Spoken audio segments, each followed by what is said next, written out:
Good morning. Good morning, everyone. My name is Arjun Magge, and I'm a PhD student at Arizona State University. And to tell you a little bit about what we do in our team, we focus on building applications and solutions for public health officials. And one of the projects we are working on is helping public health officials build phylogenetic trees and spread reconstruction. So virus phylogeography and epidemiology research, it relies a lot on public sequence databases like Genbank. And they use sequences from this repositories to build, to analyze and build models which can do phylogenetic trees as well as spread reconstruction over time and space. And for people who are not aware of Genbank, Genbank is one of the largest public sequence sequence repositories which have nucleotide sequences. And this is what a typical Genbank record looks like, apart from the sequence. So this is a metadata of the flat file, which is provided by Genbank. It has all the information that a phylogeographer or a research would want. For instance, it has the name of the organism. Here it is Zika virus. The host, here it's human, and the collection date. And it also has the country field, which gives the location. Here is Brazil. And Brazil is not really granular enough in this case for a phylogeographer, because Brazil is a big country, and we want something more fine-grained than Brazil. And also the submission portal for sequences actually suggests that you add more information in terms of location. So we can add Brazil and Rio de Janeiro, or add more information, but somehow not a lot of researchers do that.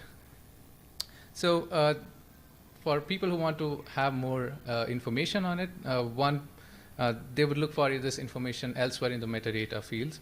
And one possible location that they would want to look at is the associated PubMed article. Most of the sequences do have a linked PubMed article, about 60–70% of them.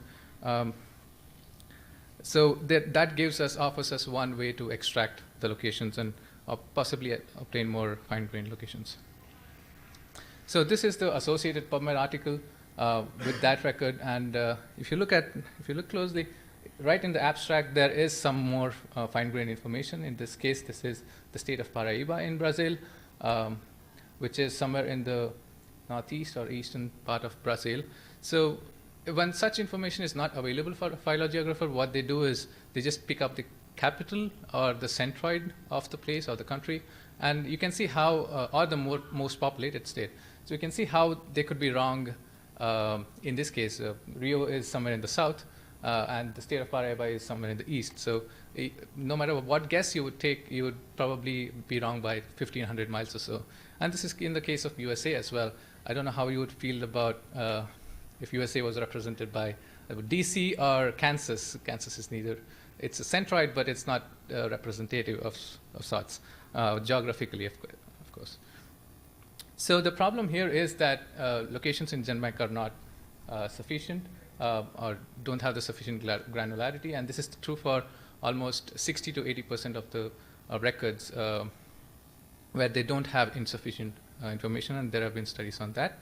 And this is especially true for big countries, and the one possible solution for that is to enrich this location information by using natural language processing, by processing this article. So the typical pipeline for doing this would involve 3 steps.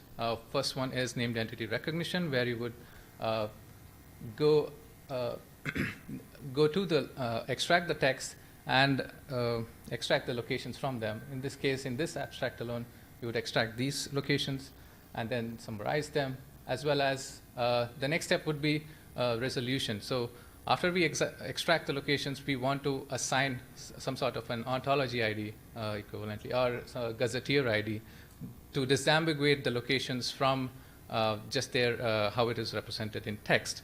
So for instance, there are more than 500 or 600 San Jose's, and there are more than 100 Los Angeles in the world. So you want to obtain a unique ID for that in that country. So geonames is one big ontology of sorts, or a gazetteer, you could say, which has more than 11 million or 10 million locations or so, and the task is to pick one among them.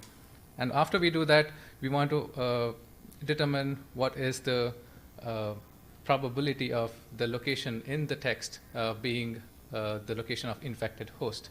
This is a very simple case where we only have two locations, Brazil and Paraíba, so you give the probability to Paraíba being the location of infected host. But you can see that this is the simplest case of all. Most locations, in most articles, they are associated with multiple Genbank uploads, and most articles mention more than one location, and this can get complicated and becomes difficult to assign such probability.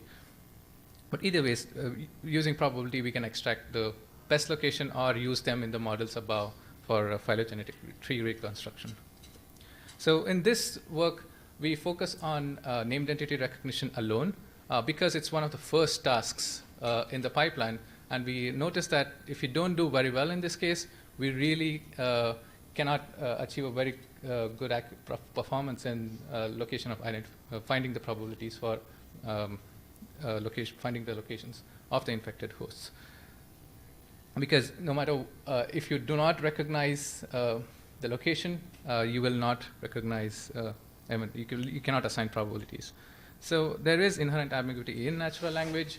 For instance, what we want to do in this task is recognize my Russia, but not May 2013, which is a month. We also don't want to recognize or extract the animal turkey, and we don't want to do University of Las Vegas either, because it refers to an organization rather than a geographical location, which may be in the same place, but not all the time. And it's usually a place where a virus is isolated rather than the sampled from.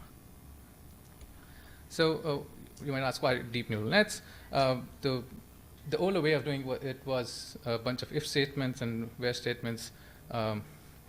And rule-based systems have, it goes out of control when we introduce a lot of rules.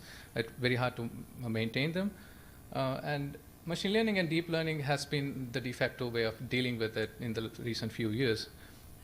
They do give us better performance and with more annotated data, but again, annotated data is very expensive, especially expensive for biomedical annotations, because you can throw in news articles into Mechanical Turk and have people annotate them for 30 cents, but it's very hard to do to ask people to annotate biomedical articles. It takes time and a lot of resource. And the typical way to deal with this annotated data is to feed them into some sort of training mechanism, take those weights and use them in the eventual application.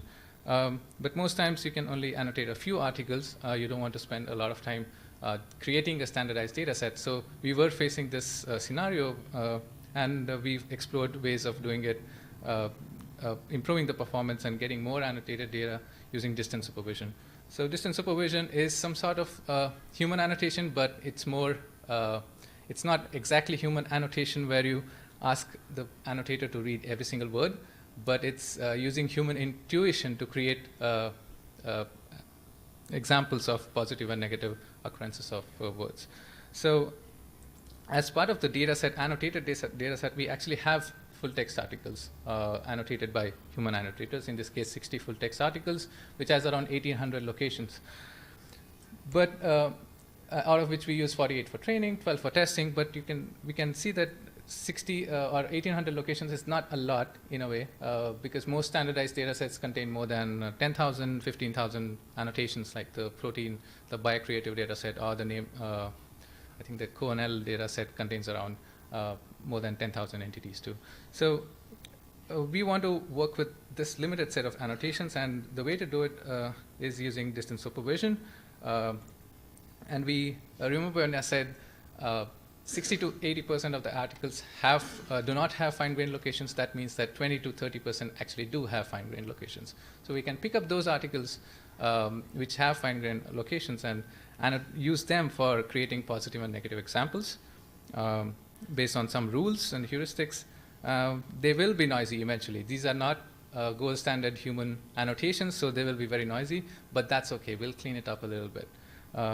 And we'll use them to generate a larger number of training instances. In this case, training instances, I'm talking about the words themselves.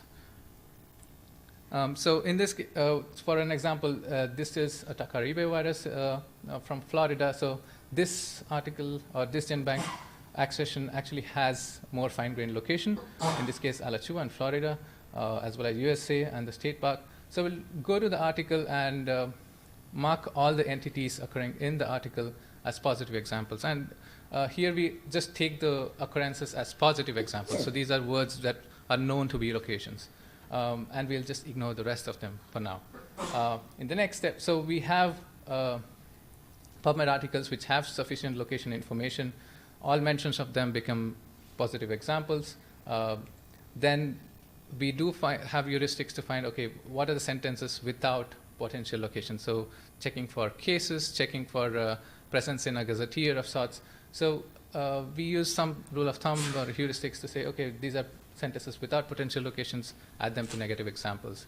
And sentences with potential locations, like having uppercase words and so on, and presence in gazetteers, we'll see if they are co-located with words that are co-located with locations. So if there are words in the sentence which are co-located with such cases, we'll just add them. If there are such words, we'll just add the sentence to a trash, and if not, we'll just add it to negative examples. So this way we can curate a big synthetic data set of sorts, and we'll create positive and negative examples. Again, use some blacklisted, whitelisted words to, which are based on the annotation guideline to remove departments and so on, and we'll clean it up a little bit. So once we do that, we use layered training, where we use the distance supervision corpus to train the named entity recognizer. And once we do that, we use it on the human annotated data set. We'll train it on that to get the named entity recognizer. So the training actually works in a non-sequential way. In a way, it is trained on individual words. Just because we have created this distance supervision data set, which are words alone, along with its context. So we're not tagging them sequentially, knowing what the previous word was. So this prevents us from using the sequential taggers such as conditional random fields or something like bidirectional or LSTMs or RNN architectures. So making this small assumption or using this extra data set actually prevents us from doing that. So, but we will still use a classical example of feed-forward neural nets. And for that, as inputs, we'll use word embeddings trained on PubMed. This has become the de facto way of doing it. We did have a lecture just before this on that. So we'll use that as the input layer, 2 hidden layers. We can add more hidden layers if we want to, but 2 is more optimal, we found, and computationally efficient as well. So, and then we'll find the labels and backpropagate the errors. We can wish to update embeddings, but it turns out that we cannot. It's not very practical for biomedical data sets because the vocabulary is just too huge. So we can only train them on the training data set, but what happens to if you update the training data set, and what happens to the testing data set, so which is huge. So this is an old architecture from 2011. We are just reviving it for this purpose because it is very convenient. So doing that, we actually surpassed the previous known baselines for this, which was based on rule-based as well as dictionary-based and the CRF-based as well. We obtained almost 10% increase in performance, and using distance supervision, we do get another 1.5% increase in performance of F1 scores. After we reach 90%, it becomes the journey becomes a little harder because we're inching close to human performance, which is around 97%. But we do want to get there eventually. We do want to get there because the whole pipeline depends on this one task alone. But we're getting close, and on strict evaluation, we do have around 91.5% of performance. in terms of F-score. So there are some limitations. So turns out, again, we cannot rest until we stop on the performance.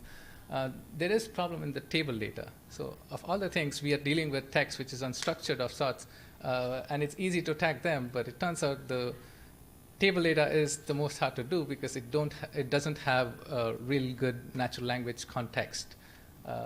And most of the tables, when it is extracted out of the PDF, they don't retain information in a very standard format, so it becomes very hard to tag them. So we have to deal with that table data. In XMLs, it's easy to do so, but in PDFs, it's very hard to do. And some PDFs, some PFC articles are only available as PDFs in PMC.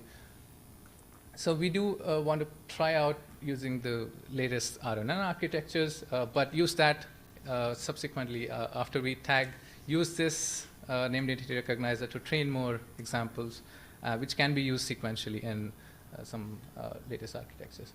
Also, we should not lose track of the eventual task, which is resolution normalization and finding the location of identified hosts. So it's important to notice, it's important to measure how well it does. In this proceeding, we did not do that, but this is something in progress. Also, what are the improvements of using this model and developing the phylogeographic models for the spread reconstruction? So again, that is under review. Also, what is necessary for using distance supervision is if there are a way to measure the quality of the examples and how many examples do we need optimally in comparison to supervised gold standard data set. And we would like to validate with other entities like hosts, and this was just on locations. And the ultimate goal is to enrich all the information, the metadata information that is in the Genbank article. So one last thing, since we are at ISMB, and you might know people who upload sequences to Genbank, I would ask you to tell your peers that even though the field says country, please add in addition to the country information, the state information, the county, city, if it's available. It actually asks you to do it, but we did have Ben talk passionately about the importance of metadata and why it's not added. Sometimes it's just graduate students working against a deadline, like, no, don't bother. But it's very important for researchers to use this information. So with that, we do have some softwares for the named entity recognizer. It's pretty straightforward, available on GitHub. I'll be happy to share this with you. We do have a version of finding the location of infected hosts given the accession IDs, which is based on the rule-based identifier, and again, under progress for improvement. We do have applications for public health. So there's Zoda and Zofi, again, under development. We hope to release this by the end of this year, where you can actually use the website to do the phylogenetic reconstruction, and you get the results by email. Also, I would like to thank Bio-Ontologies for having me here and funding my travel. With that, I would like to thank my team, the principal investigators, the funding agencies, NVIDIA for giving us the GPU resources, as well as the institutes we belong to. We do have collaborators in UPenn, which we work closely together on many projects. With that, we do have previous publications I'll be happy to talk to you about. With that, I'll end in with the last slide, and I'll be happy to take questions.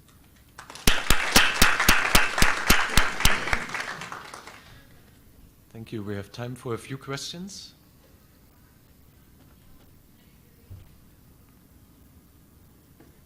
So, did you make use of the geolocations that are also provided in a lot of NCBI articles? So when they provide just the location name, they also give the option to provide the geolocation coordinates, GPS coordinates. Very few. So when in cases where we have those, we actually use them. Yeah. But this is only in cases where we don't have them. We find out for viruses, this is particularly the case that not a lot of records, even recent records, they don't have this information. I know this field has been introduced for a while, and it is for the uploaders to upload it, but they are not adding the coordinates either. But when we have such coordinates, we actually use them as gold standard entities of sorts, because we do want to measure for when we don't have locations, how are we performing. Thank you. And I have a question. In addition, so this was mainly showing the named entity recognition part. And it's essentially based on word embeddings plus within a certain context window. So essentially, locations are just occurring with other words much more frequently. Right. The next step would be the normalization part to say geonames. Mm-hmm. And I wonder, can you give us some ideas on how you think, what are the challenges there? So the first challenge is the labels. It is 10 million. So there is a scaling factor. So it turns out the easiest and the best way to do it, especially for PubMed articles, is using reverse indexing. So we index it using something like Lucene or Whoosh, and which creates a reverse index, and it's easy to query that because scientific articles, it turns out people do follow grammar.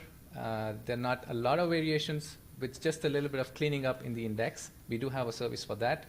We get pretty good results.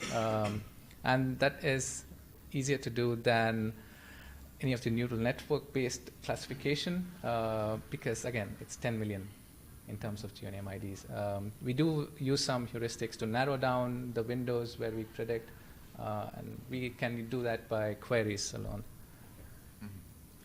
But then how do you distinguish between the different Los Angeles? That's that you find?